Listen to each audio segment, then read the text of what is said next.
Okay, sure. Hi everyone, this is the Self-Development for Modern Men, where we help you to become who you really are and walk this path of self-development from the understanding of how the mind works, understanding how we work. And the topic for today's webinar is the power of meditation. So power of meditation, I think I can talk in the name of the group that changed our lives. And probably you are already a practitioner of meditation, or you're absolutely new to the topic, and that's absolutely fine as well. So I'm really excited about today's webinar. I'm sure that we all will be like really engaged with this topic. So today we will talk about meditation. Now, as it is, I would like to invite you to just do three breaths together.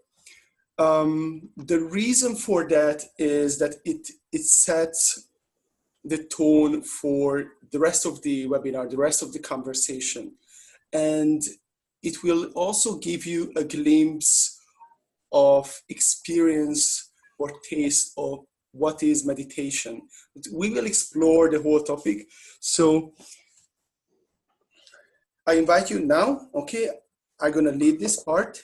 It's just simply sit in a harmonious state. I like to say, imagine there is a string up here, pulling gently up and strengthening your spine. So like a comfortable place. And the way you start, first you exhale. Just slowly exhale the used air. Once you exhale, now you inhale.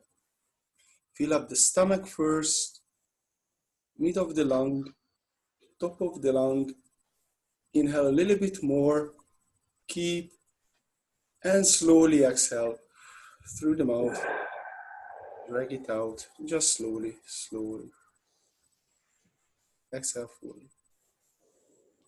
Now you inhale. Stomach, mid of the lung, top of the lung. Feel it stretch, bit more. Keep it, and exhale.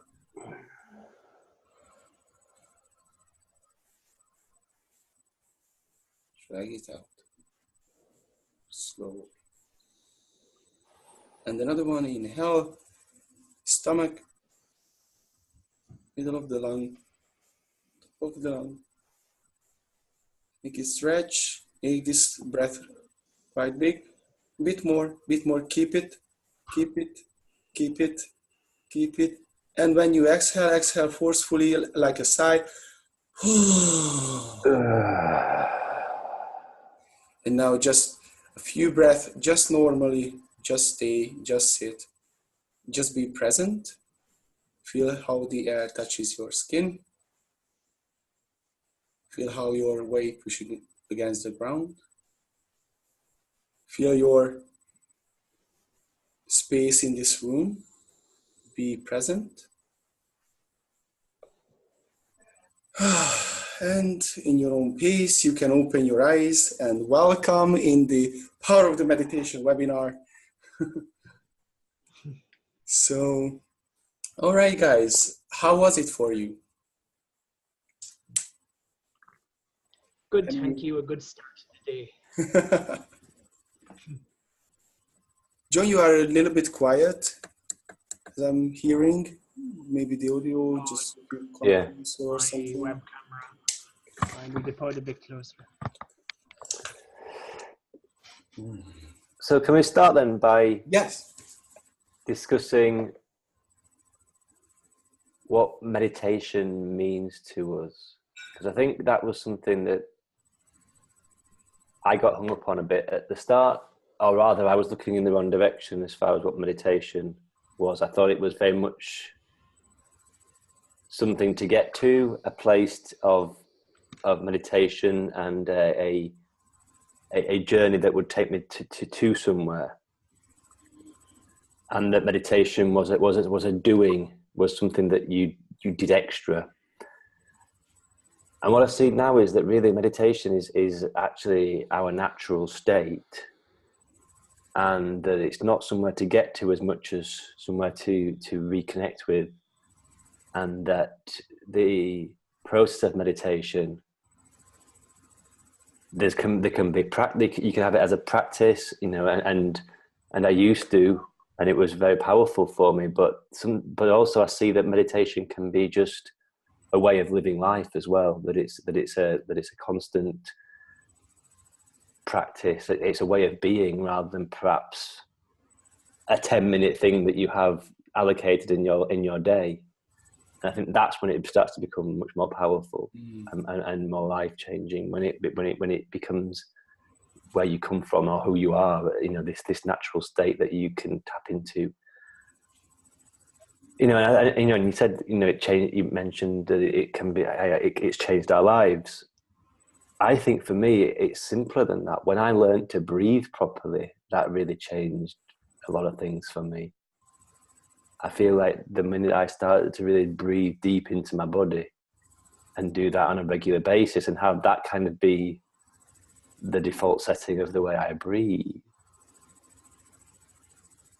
a lot of the anxiety, a lot of the stress, a lot of the sort of desperation and neediness that I had perhaps in me sort of leveled out quite a lot. And you know, this remembrance of breathing deeply and long and into our bodies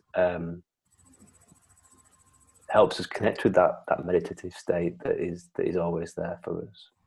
Interestingly, I see meditation a bit differently than you. Maybe we're on the same page.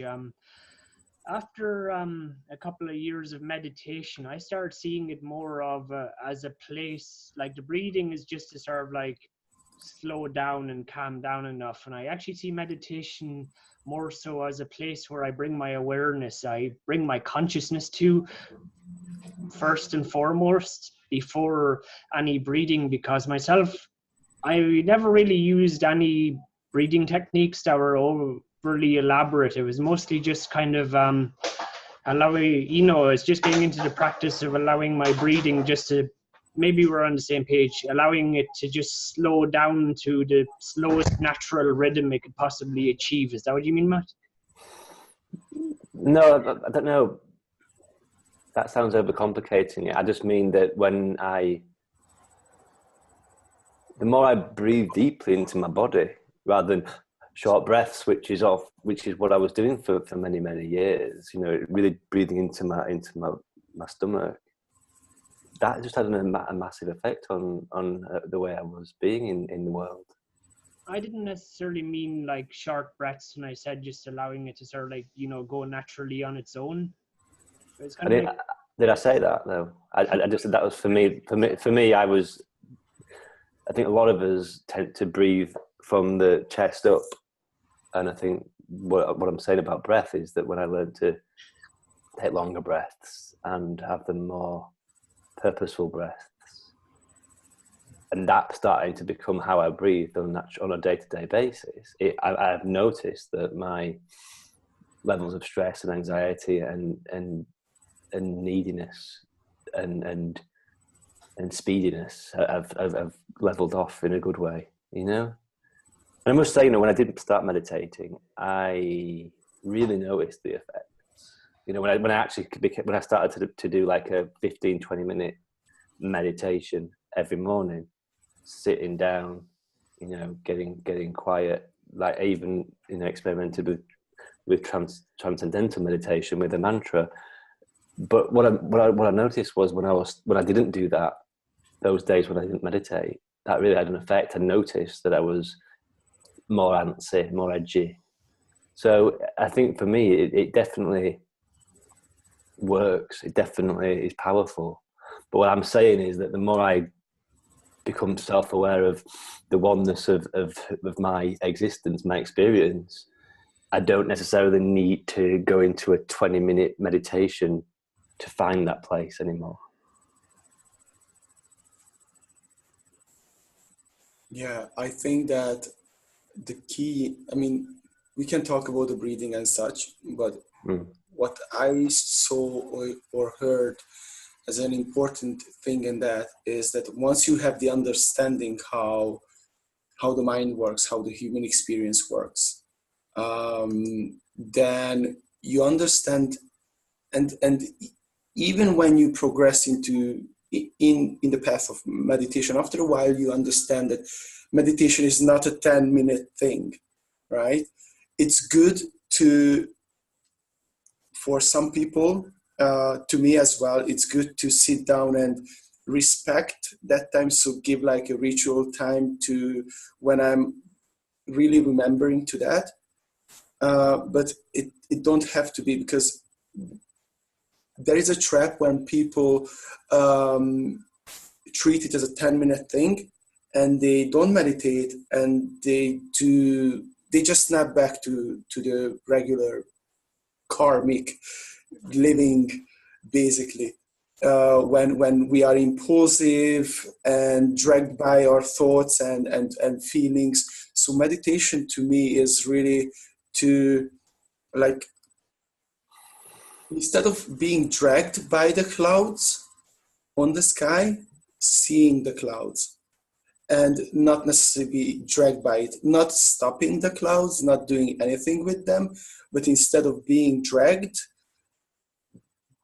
just observe, and that's a huge power. So the power of meditation is really simple, and it's just that you come to your senses, you become the observer, and just you create a space between your thoughts and yourself, and that gives a huge impact. But you don't have to sit down and, like, you just have to be aware what's happening right now. A lot of the different meditation techniques doesn't do anything else, just direct your focus to something instead of being swayed by it or by the I've had some trippy experiences just trying to direct my focus to something in particular. Like there was this one time I was moving my awareness, I guess you could say, around my head, and for some reason I decided to settle on the back of my head, and that was really quite interesting. I ended up in this really sort of I guess you could say pitch black place in my mind. There was no images, no thoughts, and all of a sudden I started seeing these, I guess you could say, scary monsters or archetypes of monsters, these images of monsters in my mind. And all of a sudden I decided I'd relax further into it and I wouldn't focus on these things that scared me. And all of a sudden I just noticed all of my worries and, everything, all of my, I guess you could say, negative emotions just, I guess you could say, drain away. It was pretty interesting. And I started, discovering, meditation, it is more than, just the breathing, as Matt was saying. Yeah, I get what you're saying. I think the experience is different for every single person. One of my teachers said that be careful talking about experiences because it can set, or people can take it as expectations. So people can take it like I should have the same experience, while we are all unique human beings.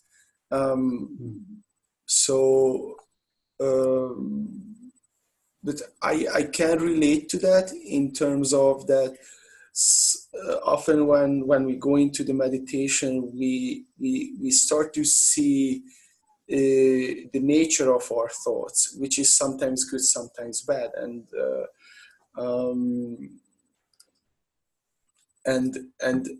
often when we got to the edge of becoming peaceful, the mind becomes really hostile. All the bad shit starts to come up, Yeah, And that's a good. and once we relax into that, we see that all of those nothing as just shadows on the wall, but they seem really, really real. And that's pretty much our suffering in life, is that we're seeing these shadows on the wall. And I'm the same too. Like especially recently, I'm going through some tough times in my life, or at least that's how I chose to see it, right?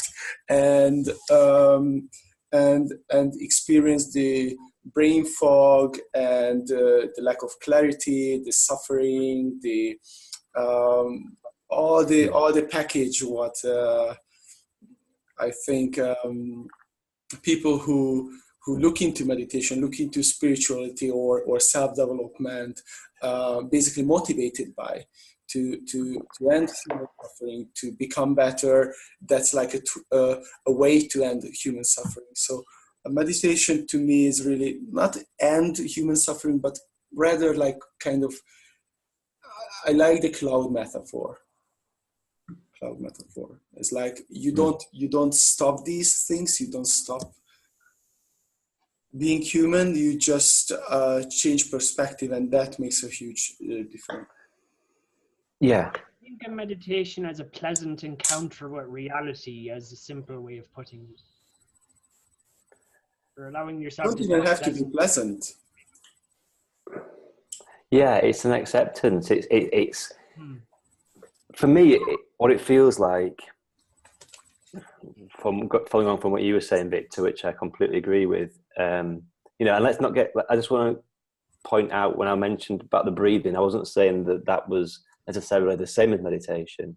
I don't want us to get bogged down in breathing. I was just saying that that alone had a massive impact on me, as well as meditation.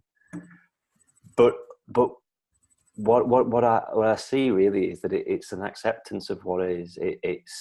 It's being fully aware of your experience and seeing it from a place of presence and sitting in your consciousness and viewing things with and this idea of no mind. It's not no mind. It's just removal of, or dropping away from your personal thinking. That's what I see it as. So I don't see it as I see it as reality. That it's as real. It's as real as we ever get. The state of meditation. It's us connected to the oneness of life. It's not us as a separate self. It's us seeing for a moment, oh shit, I am part of something that is connected to everything else. That I am just an awareness. I am a consciousness. I am seeing things from this seat of just pureness, without all that, what we call what the idea of Matt Hattersley and all his personal thinking, which is usually here, and all of a sudden, and sometimes I can put it away there and see that I actually am more than this. Does that make sense? Yeah. Absolutely. Funnily enough, when I first started meditation, it was kind of like a place to escape to, but after a while you learn, you know what, this is no escape button, like a good way, that it's not an escape sort of a thing. That's what surprised me the most. It wasn't just like a run off and hiding. Yeah, that's a very good point. Yeah, I think it's like a lot of things. It's the fighting against something. It's a fighting against something that can be the biggest problem, really. And if we're trying too hard to get to a certain point with the meditation, that can just get us stuck in our heads anyway. And I think it's almost like it's that damn dichotomy of life. You know, that the more you try, the less you're gonna find it. You know. It's like fighting fire with ice, as Michael Neal always says. You know, you have this ice sword, but the closer you get to the fire, you know, it's gonna melt, because that's just the nature of the human experience, really. That you can't get there intellectually. Yeah, it's not so. like the truth. And I dare to say that enlightenment is not a intellectual understanding, not even a spiritual understanding or any, it's, I mean, who knows, using these words, but it's not an intellectual understanding, definitely. It's experiential. It's, Yeah. that's why words don't make justice for it. It's like you cannot really put into words the truth. You can just point, because it's an experiential thing. You cannot conceptualize and bring the concept over there so the other person has it too. It's like the other person has to like walk the path and see for him or herself. Another thing I noticed. Oh, sorry, Victor. Yeah, and Across you. nah, just say it. It's fine. All right. I was just going to say another thing I noticed with meditation was when I first started, my life and everything sort of seemed very chaotic, but after a while I started to notice a synchronicity in everything, and I realized that actually there's no chaos at all. There's actually, just quite a lot of order in general, and I don't mean any particular one thing. I just noticed synchronicities and connections between various aspects of my life and just things in the world in general I hadn't noticed before. And when you start to notice these kind of connections and synchronicities and things, I guess you could say things start to slow down a bit and things become a lot more peaceful and pleasant. Have you guys experienced anything like that? So do you put that down to meditation and this noticing of synchronicities? Well, more so, I guess you could say, I don't know if you say meditation, although I would. It was just, I guess it was the opportunity just to slow my mind down enough to notice. Meditation facilitated that slowing down at the time. Be aware of explaining it. I think that's it. I think you kind of hit the nail on the head there. For me, it's anything that you can do to slow yourself back down to the speed of life, to get back into the connection of oneness with life. And that can be meditation, breathing, yoga, going for a run, laughing with a friend.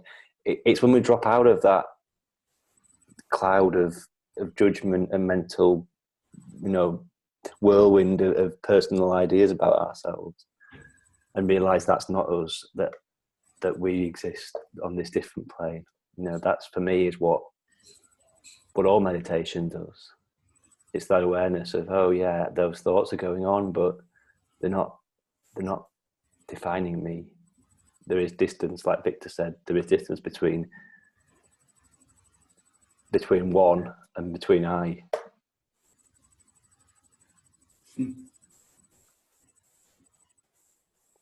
Yeah, one of my clients described the experience of meditation. It's like juggling, when he can juggle, and he said, like, when I juggle, it's like I have this 360 view. It's like not just view, but like awareness, and things just clear. I don't have necessary.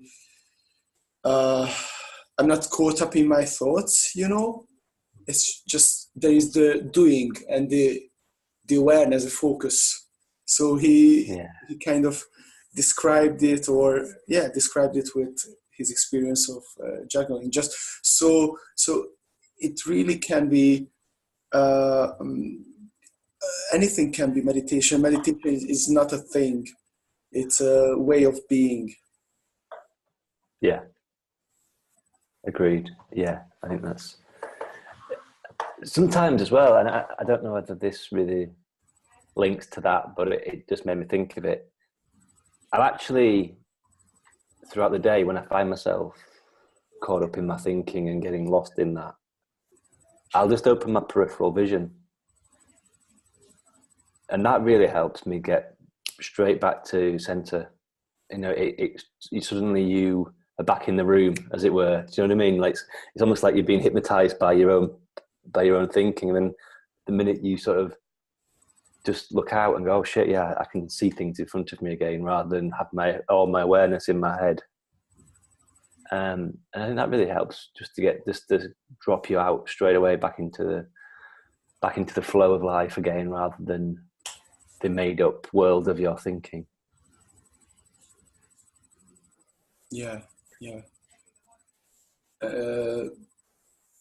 Recently, I mean, I have a lot of stuff to sort out in my life, and because of that, I was caught up in my thinking, and so to describe what things I experience, and I see that like I see that some people, and I used to know only that way of existing, when it was hard to focus, because it was there's just so big of, or there was just so big of a clutter up here, focus to remember things, and was just basically daydreaming, so kind of like out of touch with reality, and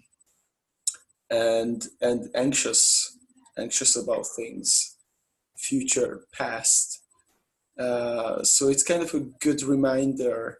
How does it feel? Is like, and this kind of sped up, like always, try to run and fix things or control things. So that's the other side. That's the other side of meditation. Or like when people not grounded, it's like thinking too much what others think, trying to control things, and being up here. Actually, we can feel it if there is too much activity. There is a bodily sensation to it. I noticed something remarkable. Sorry. I noticed something remarkable in meditating, and that is, this may be a bit more advanced, I guess, than for starters. But when I sort of meditated with my awareness on the front of my head, I noticed it quietened down thoughts, a lot more. And whenever I had my awareness on the back of my head, it calmed down deeper emotional stuff more than, say, when I had my focus on the front of my head. I know that might get a little bit deeper into things, but I really found the observation interesting. John, can I ask, because I've heard you mention this before about your awareness in the front and the back of your head. Can you talk on that a little bit more for us and explain what you see in that?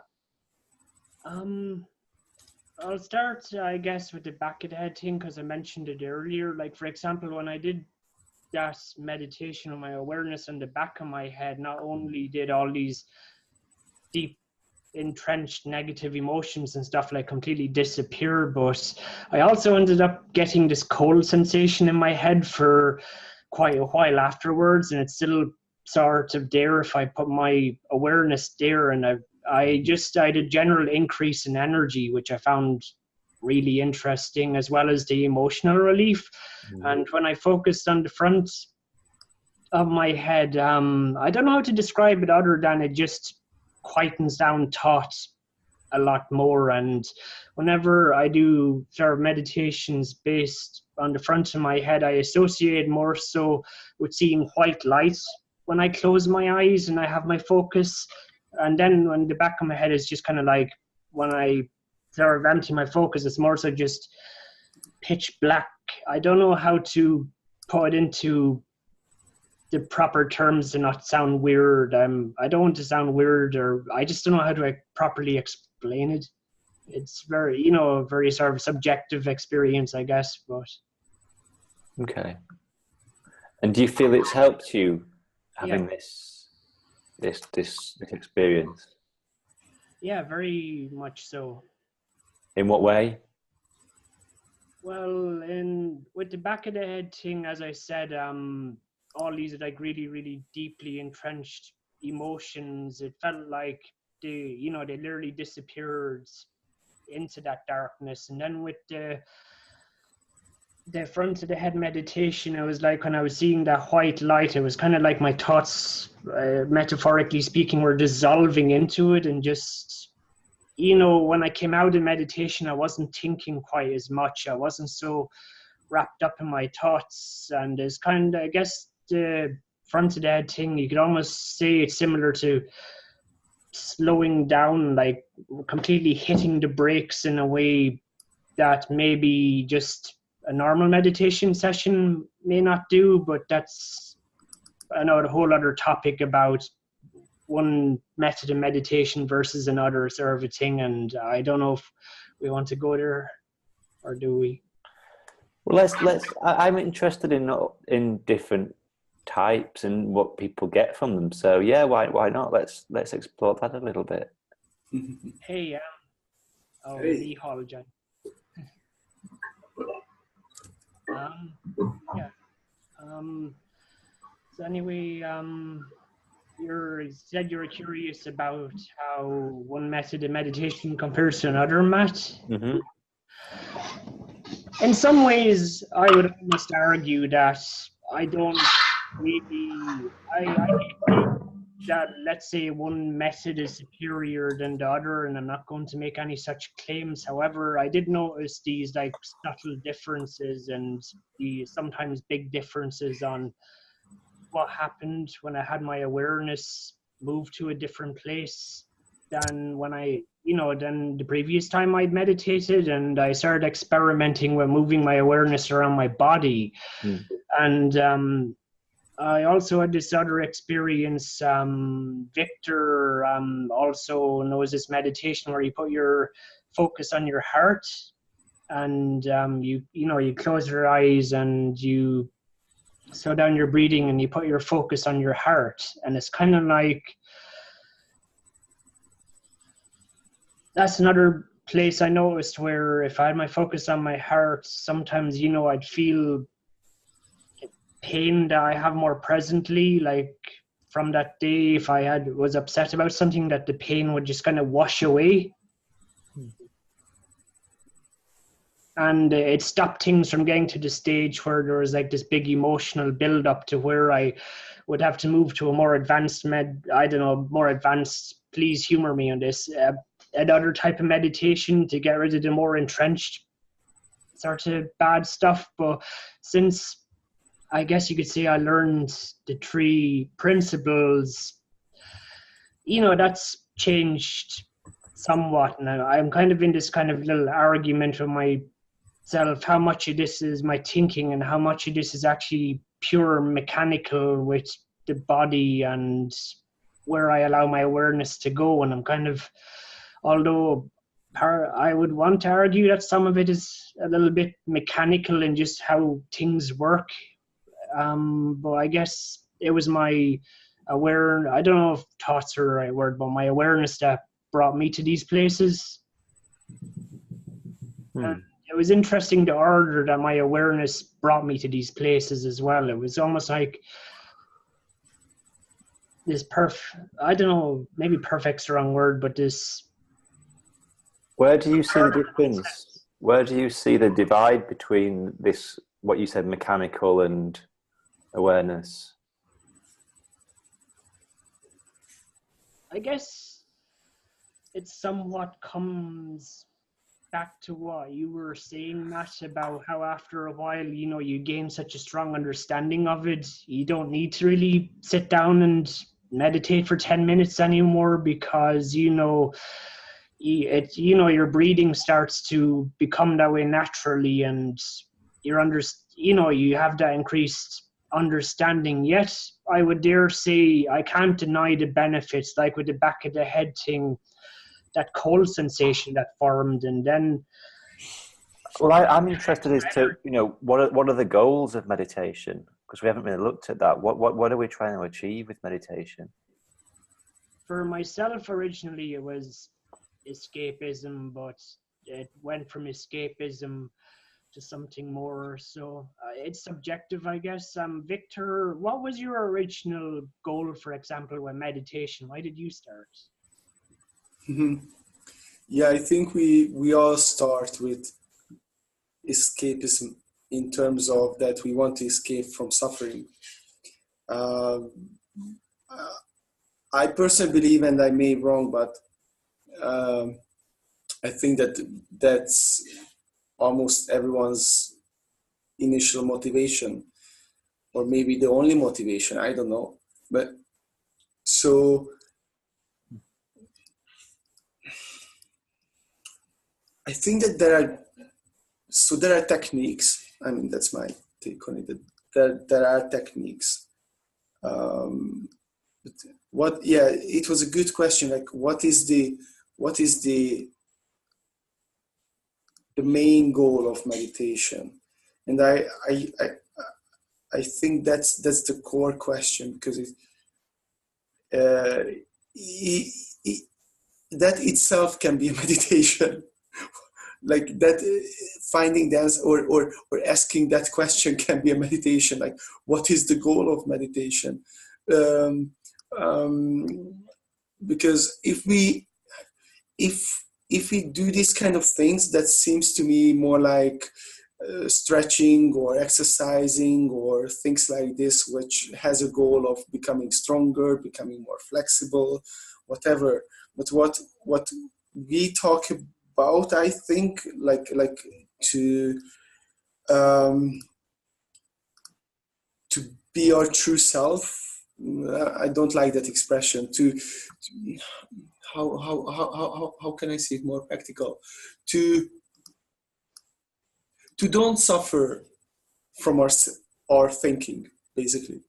I think that's my goal, is to don't suffer from my thinking. Simply, that's my goal, and the way I found this whole thing is not through three principles. I found it through self-inquiry meditation. I didn't find it through three principles either originally. But go on, sorry.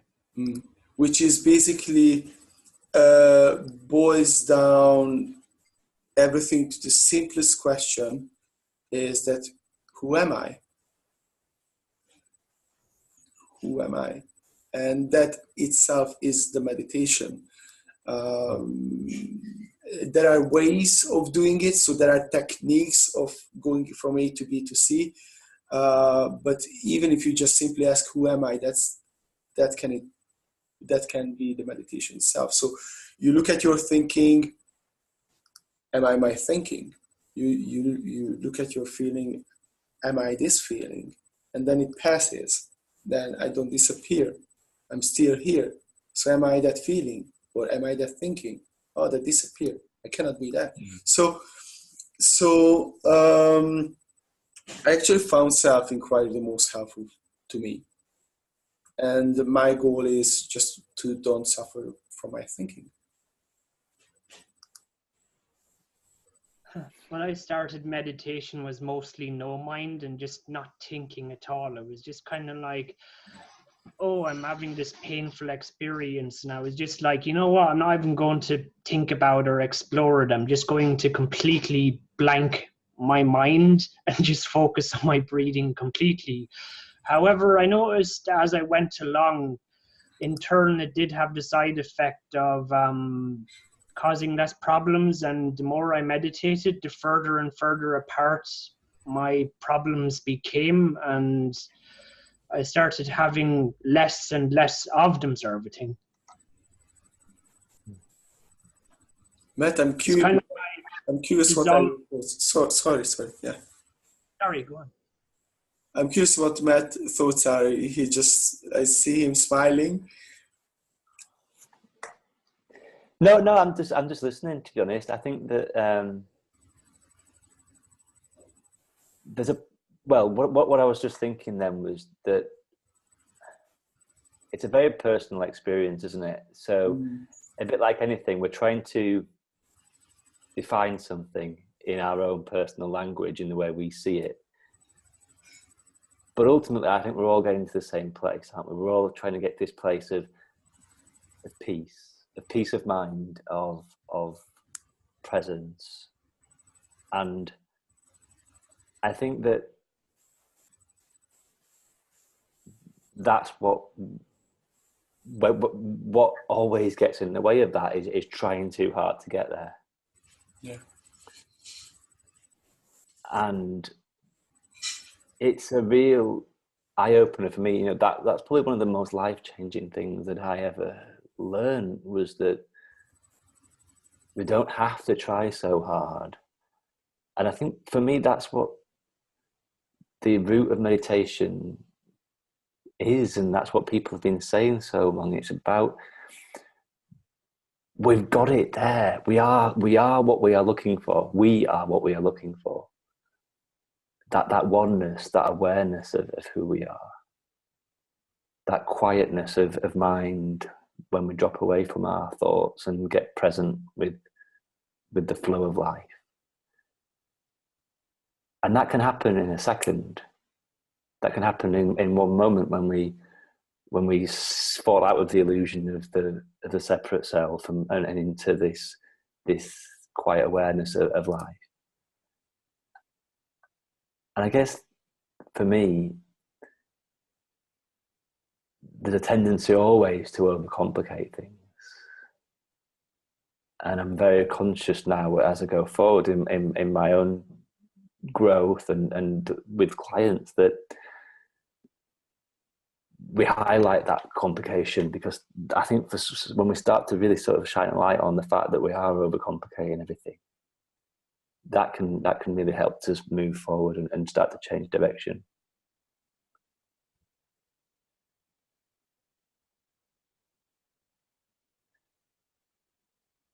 Yeah, Miha, would you like to add anything since you just joined us?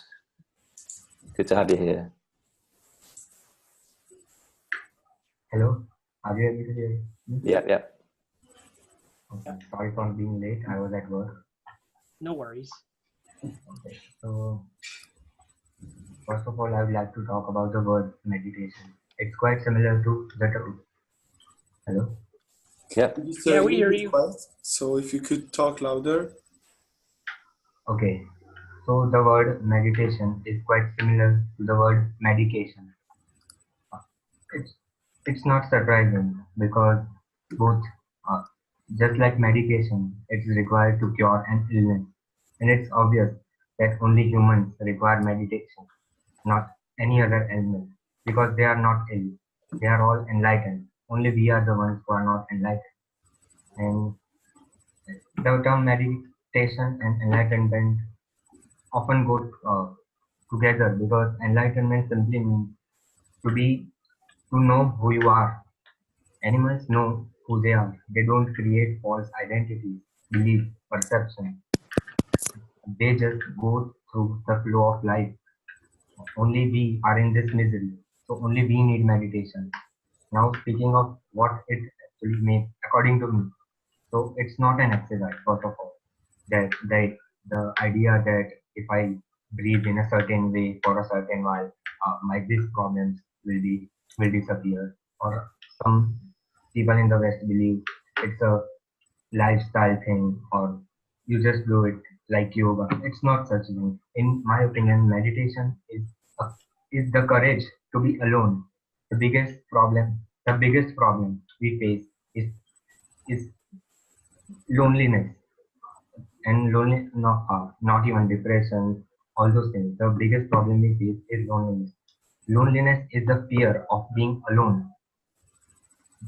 Because when we are alone, we are exposed to our true self, and we cannot accept our true self because we were told that we are something else.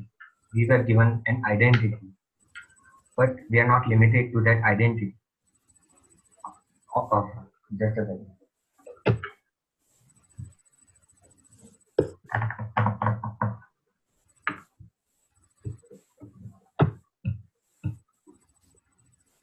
Okay.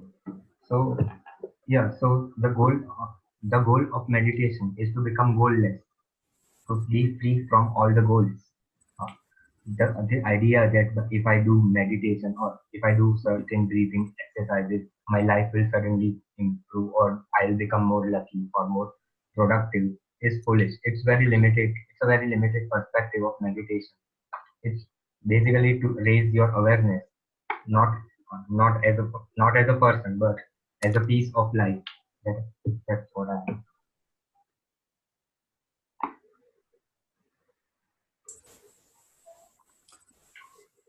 Thank you, first of all. I really loved that you said that meditation is a way to be goalless.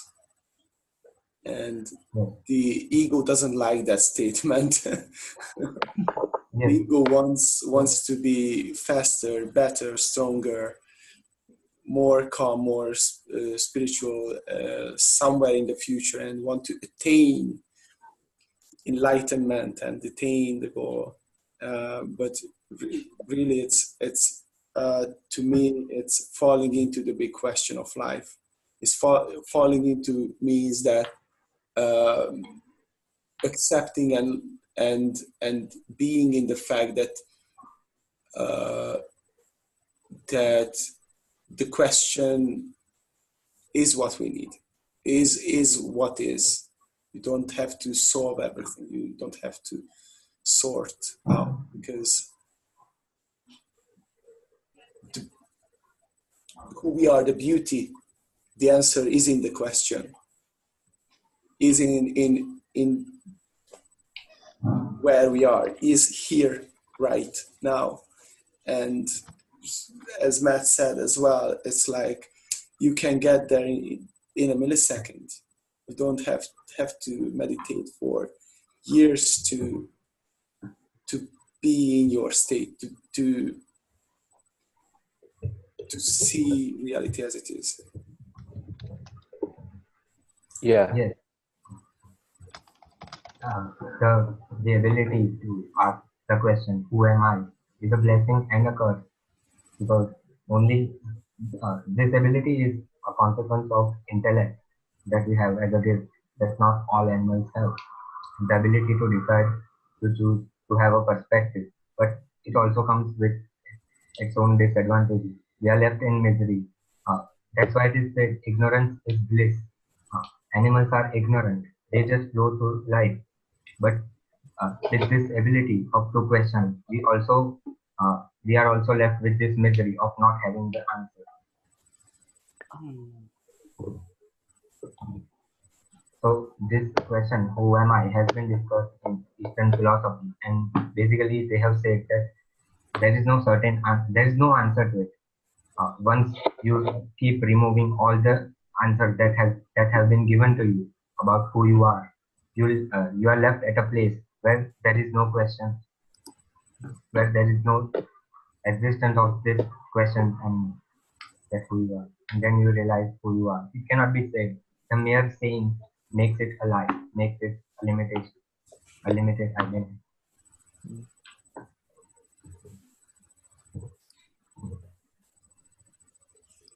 There was another aspect of meditation I wanted to bring up, which I found interesting, and it might be more prevalent in Zen, and that is spontaneity and acting spontaneously without any thought, just pure spontaneity. I thought that was an interesting thing. And it also comes to mind, I guess, about what Matt said about, you can realize the truth in like a microsecond. It just kind of like spontaneously. I'm not sure it's spontaneity as much as instinct. I don't know if there's a difference, but yeah. Yeah, sorry, I didn't mean to derail. Spontaneity looks as something, as a concept from the perspective of the ego. It's like that's our true state. In Tao, it's called the Wu Wei, when basically there are no obstructing thoughts and feelings. You just do what comes to you. And for example, that's about intuition as well. Once you don't try to fill yourself up from external things, once you are in this place where you are already whole, then intuition is a natural thing there. It's like you just pick up stuff because you don't have these complicating things clouding it.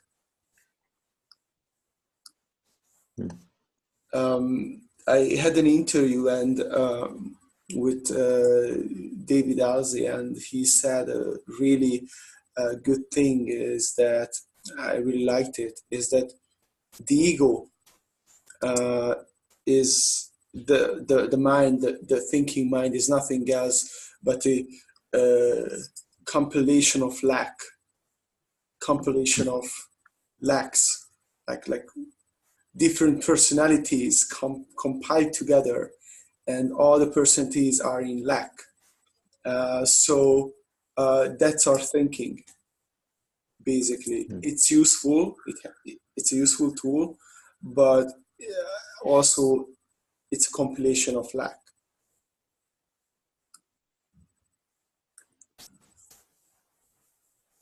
Anything to comment on that, or? I think, yeah, I agree with that. And I think, again, it's this idea that suffering always comes from looking outside of ourselves for happiness or abundance, you know, and that's what creates lack, this idea that there is something out there that can make us feel good in here. And I think, again, that's what meditation can help with, which is this idea that we are sitting with ourselves, letting go of need. If you don't have need, you can't have lack. Yeah. I would say. Oh. Go on, John. I would say there's a big difference between need and want. I need water. I need to eat, but Okay, that's semantics. But yeah, I get what you're saying. Go on, Victor. Yeah, that's a good one. That there's the difference between I need things or I want things. I've been thinking about this or like working on this, like a circuit of human experience, like how we work, is that it seems to me like we have the left brain, like thinking, analytic mind, and it's like we have thinking, we create stories, what creates emotions, and those are motivators for actions. So that's like one circuit, one line, and the other line is like almost parallel to that. So the thinking, the emotion can go on, but parallel to that there is another line or another path, which is like just observing all of this and not being caught up by that or caught up in it. So there are different techniques. Byron Katie's The Work, which reframes the story and changes people's experience, just reframing that. So there are techniques changing different parts of this circuit of the thinking, feeling, action. And there is the 3 principles, if I want to label it like that, which is basically just, hey, just see how it works and you don't have to play along. Does it make sense? I don't know if you agree. Yeah, well, definitely. I think that's it, isn't it? It's all about getting us away from the idea cluster of personal thinking and sitting with who we really are, which is never a single person. We are part of the oneness of life, I want to just jump back though to what John was saying, if I may, because I want to just make a point which is something that really sort of landed with me when I was speaking with Steve Chandler once, which was this idea between want and need. And he said, well, actually, we don't need anything. Anything we don't need. And when you can sit with that, then you become fearless. You know, that everything's a choice. Yeah, you might say, I need water to live, but it's a choice whether I take it or not. I don't have to drink water. No one's going to make me drink water unless I get sectioned and put in an institute because I'm not drinking water. But do you know what I mean? Like, everything is a choice. And if we can sit with that, I think that's very freeing, because you can let everything go if there's no need.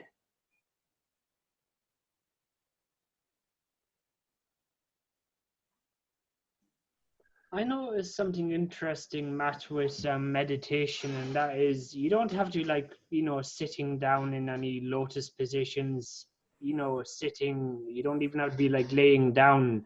I also noticed, you can do things like walking meditations. Like, for example, I might walk downtown and put my navigation on autopilot so I'd know when to cross the road, etc., but otherwise be completely empty. And something I noticed doing that when my mind may have got a little bit busier, but I noticed that whenever I'm perceiving the world or looking at things, I'm seeing a reflection of my own thinking in the thing I'm looking at. Like, for example, I'm looking at Mayhall right now, and it's just kind of like, I'm like, oh yeah, that's Mayhall, the cool dude from India kind of a thing. And it's just kind of like, the whole world around us is basically just a thought we're having about what we're seeing. If we could argue we are even seeing anything, despite the fact we have eyes. I'm not sure how to explain that one, maybe going a bit too deep there, but it's just really interesting. Life itself becomes the meditation, the introspection, because as I look at things, it's kind of like I'm seeing the actions of my mind in real time and how it's reacting to things if I do slow myself down enough. So it's kind of like I look at anything, and if I allow myself to, I see my thoughts about that thing. I just thought that was an interesting sort of an insight. So like you see that you're labeling things. Yeah, I see that I'm labeling things. I see that I might be having emotions about it. I see I might be creating a narrative around a thing. Like, for example, I might say, oh, I want this Nintendo Switch. This is so cool. I love video games. I'm a big fan of video games. But at the end of the day, whether I'm a fan of video games or not is just a story I created for myself for whatever reasons. Probably goes back to another story. And it's kind of like, if you follow things to conclusion, you can kind of like see the roots of your own thinking, is what I'm saying, in the world around me. Like, I could say, so why am I into video games? What got me started on that? And it's kind of like the world itself, this may sound weird, is almost kind of like, a space for meditation. I don't know how to like put into words properly, but you kind of get what I mean. It's kind of like, yeah, you can learn so much about yourself by how you're experiencing the world if you just allow yourself to slow down. And that was one of the biggest insights I've had that's helped me tremendously. Yeah. That's for sure. So it's like when we slow down, we gonna see the world completely different. That's true. So we are about to wrap up. We arrived to the end of the webinar. So I would like to ask you, Matt, if you would just summarize the webinar in a few sentences. In a few sentences. Okay. So I think we're all agreed that meditation, however that word means, whatever that word means to you, is a very amazing, powerful thing. Whether that's a regular practice that you make time for each day, or whether it's a state of being that you get into, this idea that we can drop away from our personal thinking for a while and become a state of pure awareness, sitting quietly on our own, whether that's literally sitting quietly on our own or metaphorically sitting quietly on our own. It always brings you back to a firm grounding, which allows you to better negotiate life. I think we're all agreed on that. I think there's different, obviously, we talked about different ways we can go about that process and get to that state of being, but ultimately it's that state of being that we all agree on. And then I liked what Mehul had to say about loneliness and about how the act of meditation is having the courage to be alone. So I think that I agree with that, but the flip side of that is what's beautiful about it is that when we have that courage to sit and be alone, we actually connect with everything, and we see that we aren't alone. It's just that we've stopped having that sense of who I am and come to a state of who we all are, if that makes sense. Does anybody have anything else to add?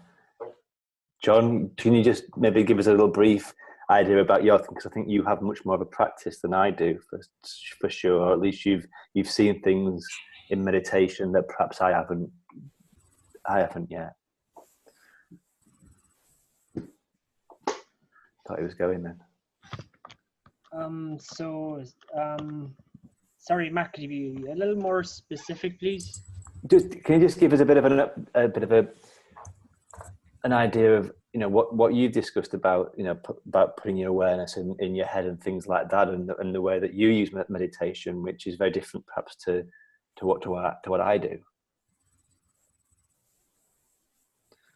I started, as I was saying earlier, with just for sort of, in some ways, it was a form of escapism. And at one stage, there was the whole enlightenment bug, as I call it. I want enlightenment, but that goal went away because I kind of like to be goalless with my meditation. And it was just kind of like, once the mind quietened down enough, I just started letting my awareness off its leash and to just sort of like go where it wanted. And that's when it started drifting all over my body and my head, and I discovered these unique and even sometimes scary experiences, and very pleasant experiences of what was the consequence of where my awareness went. And all I would say to you is, and this is the biggest lesson for me, is when I meditate,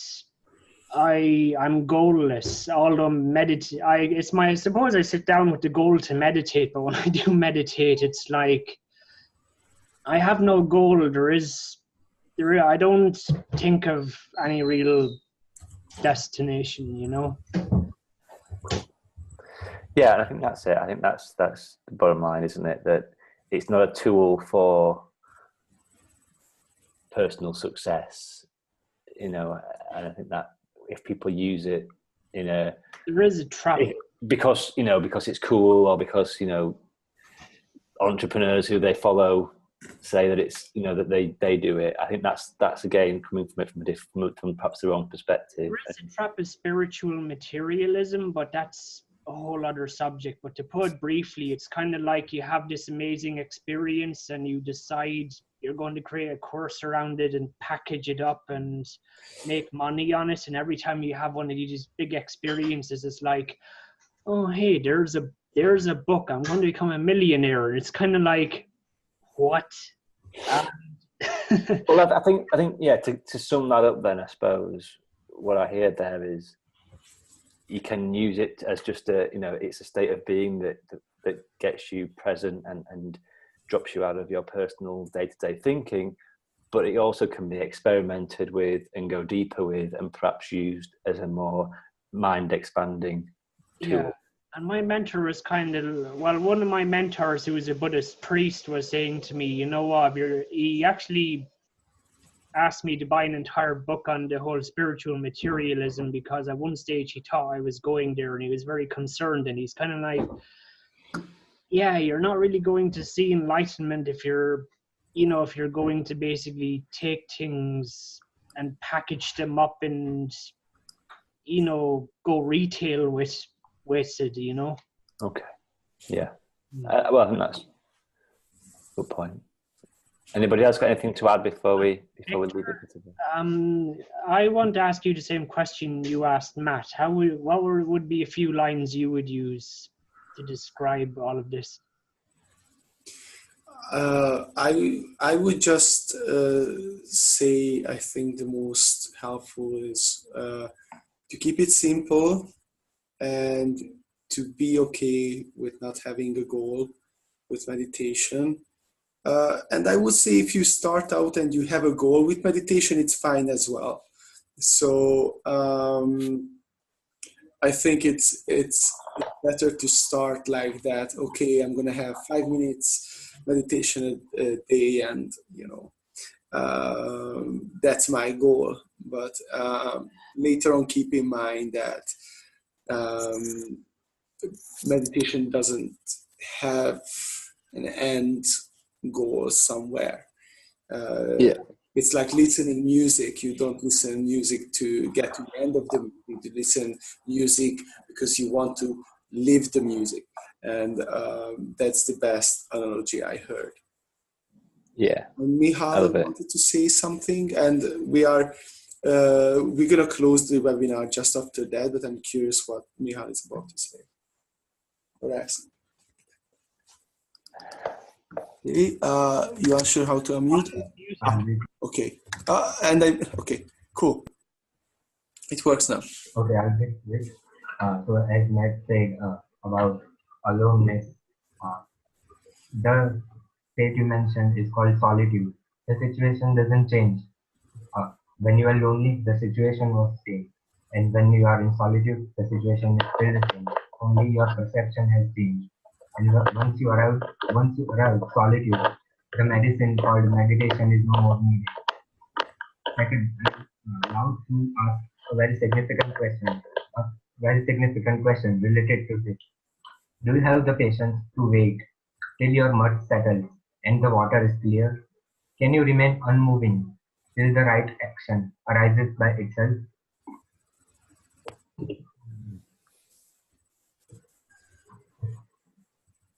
That's all I think. I didn't really heard everything, so I don't know, guys. If you could. I missed it. Sorry. Can you say again, Michal? Because you're very muffled. Okay. Is it clear now? Is my voice clear? Better. Okay. So as I was saying, as you said about aloneness, about being courageous to be alone. When we are lonely and when we are in solitude. Hello, are you able to listen to me clearly? Yeah. Hello. Yeah, Hello? I can hear you. Yes. So in both the situations, both situations are the same. Only our perception is changed, whether during loneliness and in solitude. And once we are in solitude, the medicine called the meditation is no more needed. And second, I asked the question that Lao Tzu asked about, it's very much related to meditation. He asked, do you have the patience to wait till your mud settles and the water is clear? Can you remain unmoving till the right action arises by itself? Yeah. Yeah, I get that. Yeah. So, yeah, it's about, yeah. Meditation is not the goal. It's this sitting in awareness and having patience to see what shows up from that place. Yes, and hello. We can hear you. Yes, as Mr. John said, it has nothing to do with a certain activity, certain act of whether you sit. Any act can become meditative. Uh, any activity when become hello. Yeah, go on. We'll let you know if we can't hear you. Yes. So meditation has nothing to do with any activity. Meditation is a way to be. So yeah, that's it. That's all I have. Yeah, I think that's a good place to end it. So thank you all for being here. Thanks for tuning in if you're watching this after. And we'll be having another webinar very soon, so keep your eyes on the group. So yeah, Self-Development for Modern Men in Facebook. Thanks a lot. See you later. See ya.